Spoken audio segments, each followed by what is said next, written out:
আমরা যখন মা বাবা হয়ে যাই তখন আমাদের অনেক দায়িত্ব মাথায় চলে আসে। বিশেষ করে আমার বাচ্চা যখন বড় হচ্ছে আস্তে আস্তে, তখন তার প্রতি আমাকে বিশেষ নজর দেওয়া উচিত, তাকে আমার সময় দেওয়া উচিত। তার পিছনে আপনি যত বেশি সময় ব্যয় করবেন ততই তাকে আপনার আদর্শে গড়ে তুলতে পারবেন।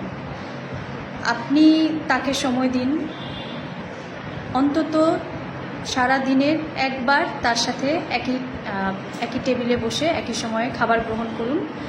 রাতের খাবারটা একই সাথে খেতে পারেন, কারণ সেই সময় সবারই কাজ কর্ম শেষ হয়ে যায়, সবাই বাসায় ফিরে আসেন।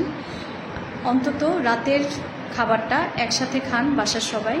খাবার টেবিলে বাচ্চার সাথে বাচ্চার স্কুলের ঘটনা বা বাচ্চা তার বন্ধুদের সাথে কী ধরনের গল্প করে, খেলাধুলা করে, এই ধরনের কথাবার্তা বলুন।